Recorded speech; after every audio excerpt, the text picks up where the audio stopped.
Hello tout le monde. Alors aujourd'hui je vous retrouve pour une vidéo un peu spéciale pour vous montrer comment je peux effectuer la manucure.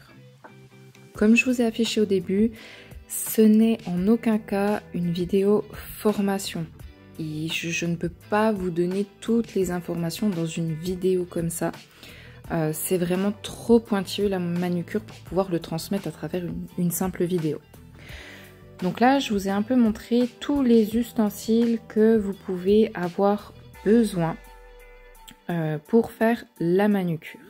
Donc il y a des embouts, de l'alcool, du désinfectant, un ciseau, un pouce cuticule, là c'est de l'eau émolliente, etc., etc. Donc je vais vous montrer deux façons de faire. Donc dans un premier temps, main nettoyée et on désinfecte. Ensuite, soit vous prenez le pouce cuticule en métal, comme vous voyez sur la droite, soit vous prenez un petit bâton de buis pour repousser les cuticules. Ça, c'est à votre aise. Je vais donc faire comme un petit mouvement de bascule pour décoller mes cuticules de ma plaque linguéale.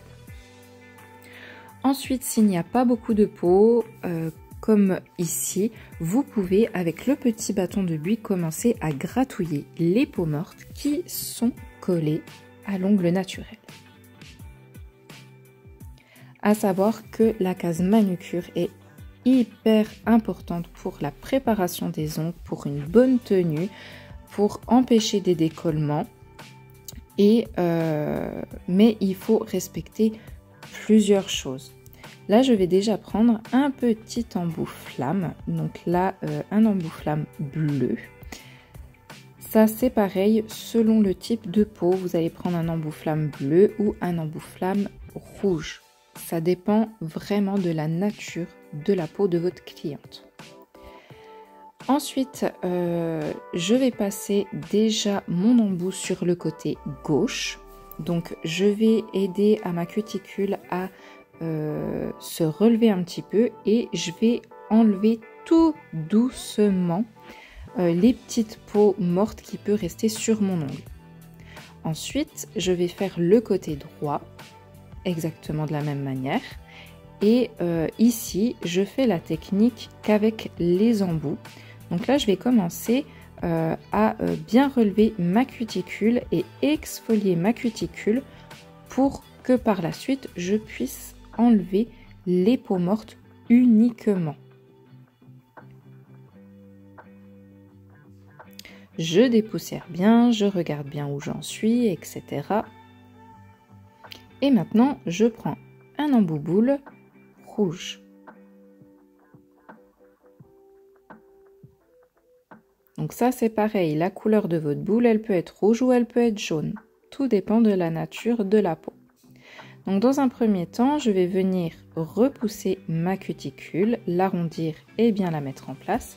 Et ensuite, je vais venir tout doucement exfolier la peau pour enlever les petites peaux mortes qu'il peut y avoir tout autour de mon ongle. Donc attention, que ça soit alors avec l'embout flamme de départ, il ne faut surtout pas appuyer sur votre ongle, il ne faut surtout pas faire de trous dans l'ongle. On va vraiment juste venir exfolier un petit peu la plaque pour enlever les peaux mortes. Ici, pareil, la boule ne touche pas l'ongle naturel. À aucun moment, elle doit toucher l'ongle naturel. Vous devez l'entendre au bruit. Elle vient uniquement exfolier les petites peaux mortes qu'on a à enlever. Ensuite, avec un pinceau qui me sert uniquement à ceci et un peu d'alcool à 90, je vais venir enlever les petites poussières qui peuvent rester et du coup désinfecter. Voilà ma cuticule quand on fait uniquement avec des embouts. Ma deuxième façon de faire, donc je désinfecte toujours, je prends toujours le bâton de buis. Donc je soulève à nouveau mes petites peaux, je gratouille les petites peaux mortes existantes sur mon ongle naturel. Donc vous allez voir en fait les deux techniques se ressemblent. Il y a juste une technique où vous utilisez que les embouts et une technique où vous incorporez la coupe au ciseau. Donc là, vous voyez, je ne suis pas trop inclinée. Je vais rester assez couchée. Il faut que je sois au maximum parallèle à mon ongle naturel avec mon embout pour ne surtout pas blesser ma cliente et abîmer l'ongle naturel. Donc côté gauche, côté droit. Et vous voyez, je vais faire vraiment petit millimètre par petit millimètre. Donc là, c'est en accéléré, donc on ne se rend pas compte. Mais je fais vraiment petit à petit. Je vais vraiment pas faire un grand mouvement avec mon embout. Ensuite, je relève à nouveau un peu ma cuticule avec le ventre de mon embout flamme. Je vérifie s'il y a des petites peaux mortes sur mon ongle. Et ensuite, je dépoussière. Je prends mon ciseau et je viens découper uniquement ce qui est mort. Attention à ne pas couper la peau. C'est pour ça que je vous dis qu'il est vraiment très important que vous fassiez former. Cette vidéo peut vous donner un petit plus à une formation déjà existante, mais en aucun cas ne peut remplacer une formation. Donc là, j'enlève uniquement la peau morte et je vais venir cette fois avec un petit embout tonneau ici avec la bague jaune pour être sûr d'avoir enlevé toutes les petites peaux mortes, être sûr qu'il n'en reste pas. Enfin voilà, j'aime bien peaufiner tout ça. Je n'appuie surtout pas. Encore une fois, je ne touche pas l'ongle naturel avec cet embout. Et la couleur de la peau ne doit pas changer de couleur. Ça ne doit pas faire mal, ça ne doit pas chauffer, brûler, tout ce que vous voulez. Toujours avec mon pinceau, de l'alcool, et je viens terminer d'enlever tout ce qui est poussière et désinfecter. Voilà deux techniques que j'aime beaucoup et selon le type de peau ou l'humeur du jour, je vais utiliser l'une ou l'autre technique.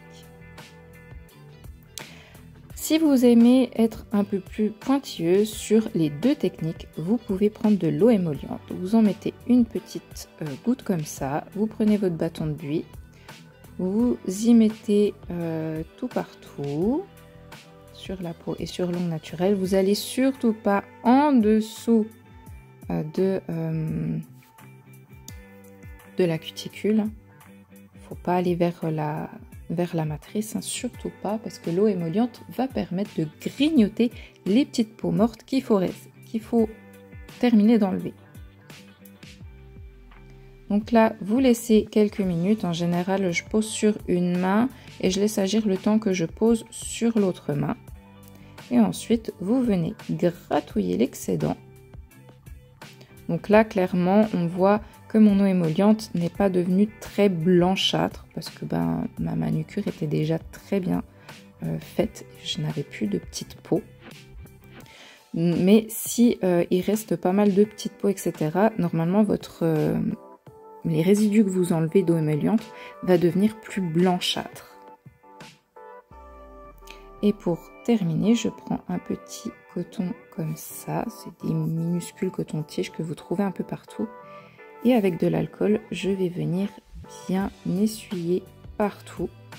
Remettre ma cuticule en place. Et être sûr d'enlever vraiment toute l'eau émolliente qui peut rester. Parce que vu que c'est quelque chose qui grignote, il ne faut surtout pas en laisser. En plus, c'est quelque chose d'un petit peu gras, donc qui pourrait altérer la tenue de votre pose d'ongles en gel. Voilà, j'espère que ces deux petites techniques vous auront plu, que ça vous aura apporté quelques réponses. Mais encore une fois, formez-vous.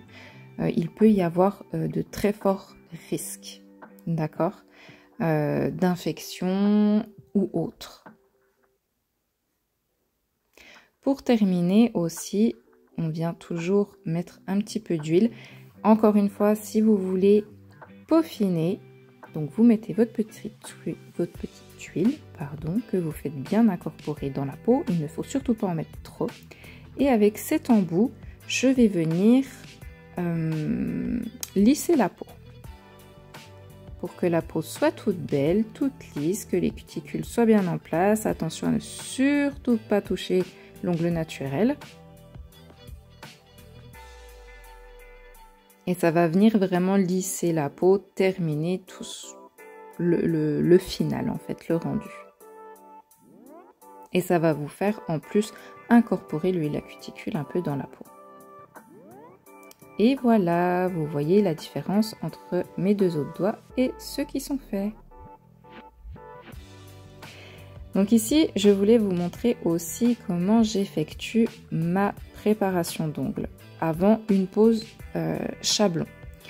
Donc dans un premier temps, après avoir fait tout ce qui est manucure, je vais m'occuper avec une lime fine à grain 240 pour raccourcir mes ongles naturels au maximum. Donc je vais bien enlever ce qui peut déranger sur les coins, ne pas du tout laisser de bord libre. Et je fais attention aussi s'il y a du pterygium, c'est-à-dire si votre hyponychium a été endommagé, s'il a été trop titillé par exemple à cause d'une longueur trop longue, ou que vous avez pris un coup, vous vous êtes arraché un ongle, bref, votre peau s'est défendue, donc ça a créé un pterygium. Donc il faut bien, comme je vous ai montré avant, incliner la lime pour enlever vraiment le bord libre au maximum, même au-dessus de cette petite peau avancée, que certains appellent l'hyponychium avancé. Il faut vraiment qu'on puisse par la suite placer votre chablon côte à côte pour qu'il y ait quelque chose qui se suive et qui soit très naturel. Une fois que je me suis occupée du bord libre, je vais reprendre mon petit bâton de buis et je vais m'occuper de remettre mes cuticules en place parce qu'entre-temps, la cuticule a pu se rabaisser et se remettre à sa place un peu sur l'ongle, ce qui est tout à fait normal, donc n'hésitez pas à repousser.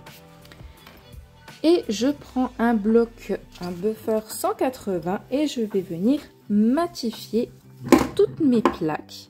Je fais bien attention à ce qu'il ne reste pas de petites brillances sur ma plaque.